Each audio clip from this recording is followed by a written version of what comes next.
Пайғамбарымыздың оған Алланың игілігі мен сәлемі болсын хадисінде: кімде-кім намазға жалқаулық етіп немқұрайлы қараса, ол адамға Алла тағала 15 түрлі жаза береді. Олардың 6-ы осы дүниеде, 3-еуі өлер кезде қабірде, 3-еуі қабірден шыққан соң делінген. Осы дүниеде алатын 6 жаза. Бірінші, ол кісінің дүниесінде, өмірінде береке болмас. Екінші, Алла тағала ол кісінің жүзінен нұрын кетірер. Үшінші, істеген істеріне сауап жазылмас. Төртінші, Алла тағала ол кісінің дұғасын аспанға көтермейді. Бесінші, осы дүниеде адамдар арасында абыройсыз болар. Алтыншы, ол кісі үшін біреудің еткен дұғасы қабыл болмас. Жан тапсырар кездегі 3 жаза. Бірінші, жан тапсырар кезде қатты қиналар. Екінші, барша дүниенің тамағын берсең де аш болып өлер. Үшінші, дүниедегі бар теңіздің суын берсең де сусап, шөлдеп өлер. Қабірде көретін 3 түрлі жаза. Бірінші, қабірі тар болар. Екінші, қабірінің іші от болар. Үшінші, қабірде шужағул ақрақ деген жылан шағып азаптар. Оның көзі оттан, тырнағы темірден, тырнағының ұзындығы бір күндік жолдай, даусы күркілдеген күнде қатты болар. Ол айтар: Алла тағала сені таң намасын оқымағаның үшін бесін намасына дейін, бесін намасын оқымағаның үшін асыр намасына дейін, асыр намасын оқымағаның үшін шам намасына дейін, шам намасын оқымағаның үшін құптан намасына дейін тұрып азаптауды бұйырды. Азаптаушы жылан әрбір ұрғанында күнәһар адам 60 қарыс жердің астына дейін кіріп кетер. Жылан тырнағын қайта суытып алып, қайта ұрар. Осылайша қиямет күніне дейін намаз оқымаған адамды азапқа салар. Қиямет күні көретін 3 түрлі азабы. Бірінші, ол кісінің жүзін қатты отқа күйдірер. Екінші, есеп қисап берер кезде Алла тағала ашулы көзбен қарар. Үшінші, Алла тағала ол кісіге қатты есеп қыларда тозақ отына тастауға әмір етер. Намаз оқымаған жанның үкімі қандай болмақ? Намаздың ақылды, балиғат жасына жеткен, хайыз бен нифастан тазаланған мұсылмандарға парыз екені жайлы ауызбірлік бар. Намаз бен ораза секілді тәндік ғибадаттарда өкілдік іске аспайды. Намаздың парыздығын теріске шығарған діннен шығады. Өйткені намаз айқын аят, хадис және ижмақ дәлелдерімен анықталған. Жалқаулық, немқұрайлық себебімен намазды тастаған күнәһар және пасық болады.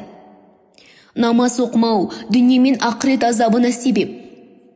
Ақыреттегі азап туралы Құранда былай айтылады: олар жәннатта тұрып күнәкарлардан. Сақар жаһаннамға түсулеріне нендей себеп болды деп сұрайды. Сонда олар: біз намаз оқымайтын едік деп жауап қатады. Хазіреті пайғамбарымыз оған Алланың игілігі мен сәлемі болсын: әдейі намазды тастаған адамға Алла мен пайғамбардың көмегі болмайды дейді. Кімде-кім жұма намазына немқұрайлылықпен қараса, оны 3 рет тәрк етсе, Алла тағала оның жүрегіне мөр басады. Имам Ағзам мәзһабы бойынша жалқаулық жасап, намазды тастаған адам намаздың парыздығын теріске шығармайынша діннен шықпайды. Бірақ күнәһар, пасық болады. Оған намаз жайлы ескертіліп, насихат етіледі, немесе тәрбие үшін жаза беріледі.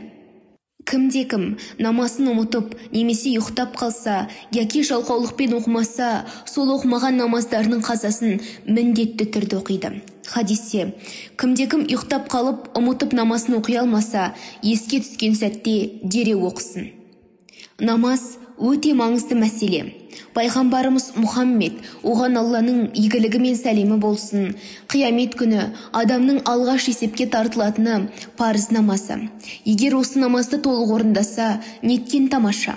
Керісінше жағдайда қараңдар, нәпіл намазы бар ма екен? Егер нәпіл намазы болса, парыздардың кемістігін осы намаздармен толтырыңдар. Бұдан кейінгі басқа парыздар да дәл осылай жасалады деп айтылады. Намаз жүрек пен рухтың тынығуы, ар-ожданның сейіл құруы. Әркімнің әлсіздігі мен құмарлығы бар. Алла елшісінің аса ынтық құмарлығы намазға арналған еді. Сол үшін де әрбір намаздың уақытында Біләлға қарап, «Біләл, жанымызды рахатқа бөле, жан сарайымызды кеңейші» дейтін. Намаз көзімнің қарашығы деуі осы ерекшелікті көрсетеді.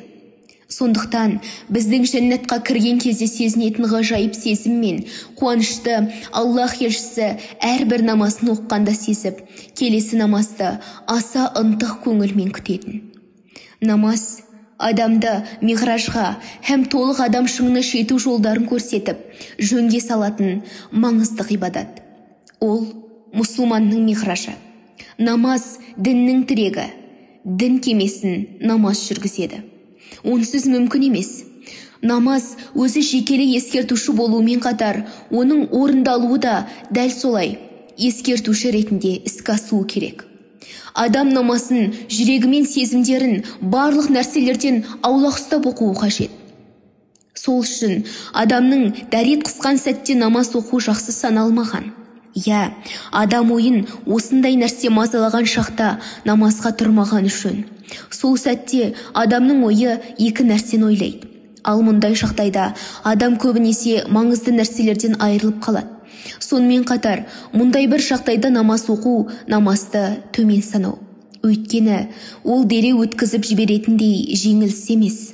Жеңіл желпі оқи салатын жағдай емес, керісінше өмірімізді нұрландырып, рақатқа бөлейтін екі дүние игілігі.